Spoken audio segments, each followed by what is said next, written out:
So many people are so realistic and so busy facing reality that they are pretty sure that because they've seen it, that then it must be true, naturally. And because it's true, then it must be probable for all. And we say, oh, that's the variable that most humans aren't aware of. It's only probable for those who have an active vibration about it, you see.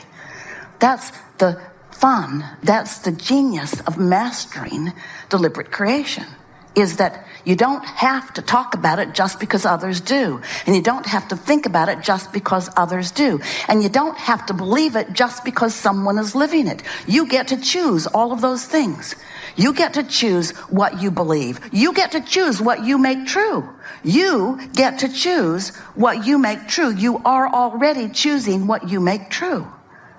And so, because you create your own reality, and because you have an inner being who is so, beneficial to you and so aware of who you are and so rooting for you to have the things that this life has shown you that you want, you have a tremendous advantage, because this is a really important thing to get hold of.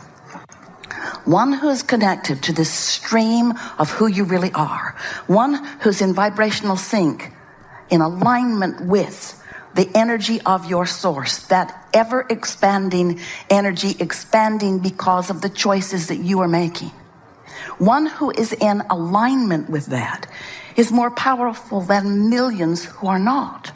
There is no comparison between the point of attraction that your inner being holds and is, and that of most humans, because your inner being does not split energy. Your inner being doesn't say, well, they want this, but they think about that. Your inner being simply says, they want this, and therefore it is. Therefore it is.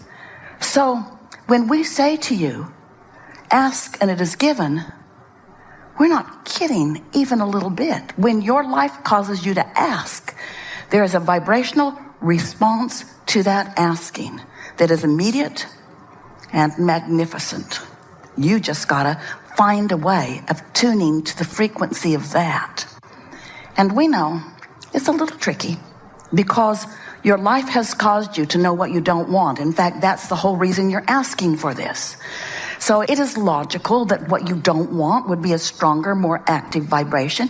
After all, it's something that you're witnessing. It's something that you're experiencing. It's something that people are talking about. We get it while it feels bigger, but it isn't. We get it while it feels more real, but it isn't. We get it while it feels more powerful to you, but it is not.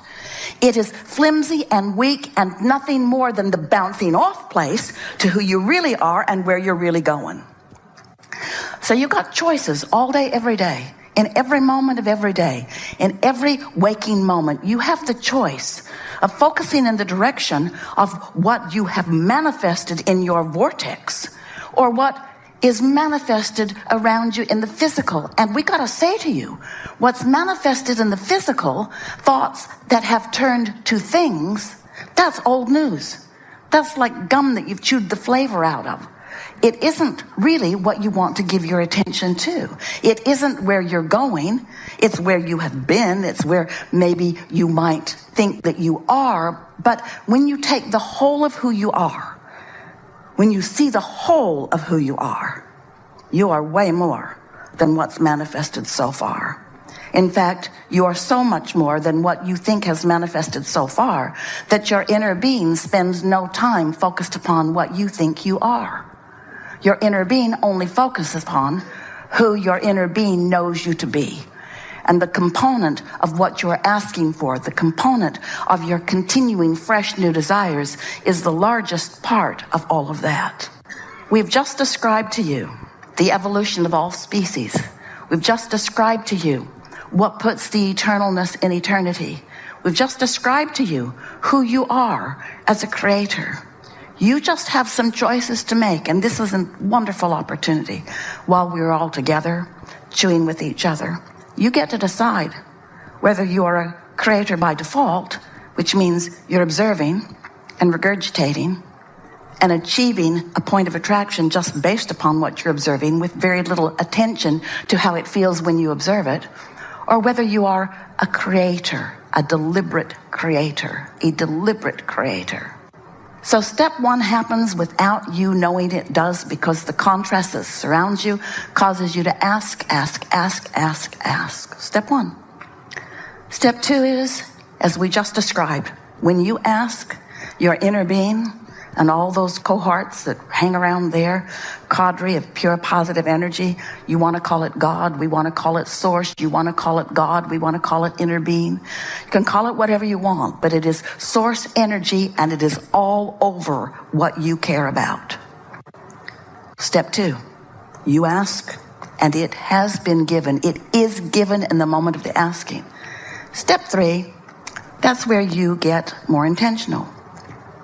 That's where you choose thoughts that match what you want, rather than thoughts that justify why you don't want what you don't want. Pretty interesting how you've come to that. We think your mother trained you away from your inner being.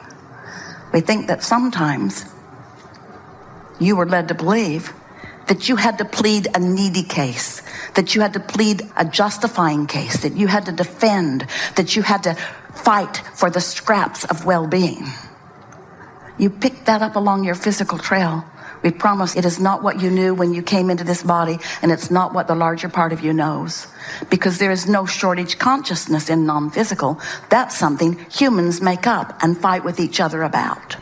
You pretend that there isn't enough of something, so that if somebody gets something that you want, then you decide that you don't like them for getting it.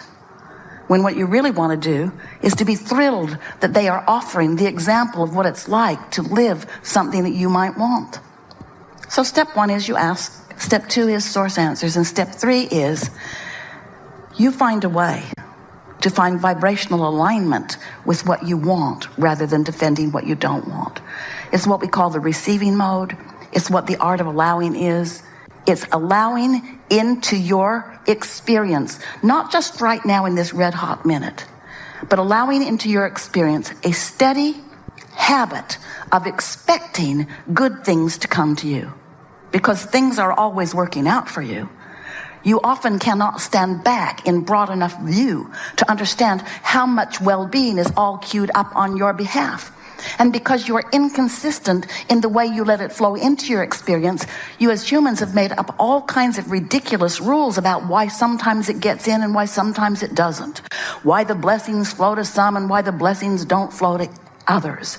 And we want to say to you that as well-meaning as people are, that's nuts. That's not how it works. There's not some arbitrator who is deciding to dole out the good stuff and holding you accountable for who gets the good stuff and who doesn't. It is a vibrational experience. It is a you syncing up with the goodness that is you. It is you finding vibrational harmony with your own desire. It really is as simple as that.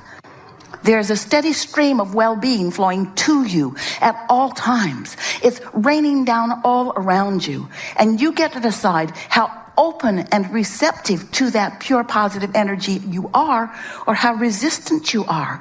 Which means you get to decide whether you are worthy enough to let it in, or you get to make up stuff that helps you to convince yourself that you are not worthy. But we promise you, every bit of that you picked up along your physical trail from somebody else that picked it up along their physical trail from somebody else who, for whatever reason, figured out a way to pinch off the well-being and then acted as a demonstrator of no well-being and then made up stories to scare you about your own well-being. Most people want to control the environment around them, which includes you. And so there are all kinds of crazy things that are told to you to make you conform so that they can observe more of what they seem to need to observe in order to feel good. They will say to you, if you are speaking as we are, or even to us, they will say, "You teach selfishness." And we say, "Yes, we do." Because if you are not aware of self, and if you are not selfish enough to sync up with the true self that is you, if you are not selfish enough to be the true self, the total self, the whole self that is you, then you got some resistance going on. There's split energy in you, and you don't feel that good. That's what negative emotion is. Negative emotion every single time is you asking for something with the source energy part of you and denying yourself of it with the physical part of you. It's you facing a reality of some sort that you don't want and speaking of it in order to convince someone that somebody should do something so that you can get more of what you want. That we don't disagree with. Somebody should do something, and that somebody that should, or the only one who can, is you. You are the only one who can come into vibrational alignment with your own inner being. We know it's nice when there are lovelies around you who stand on their head. You think it's nice to please you. But in the long run, it doesn't really help you because they train you away from your own ability to focus yourself into the alignment that you want. In other words, if someone's always behaving in a way and all you have to do is observe them, then you get pretty lazy in your observation.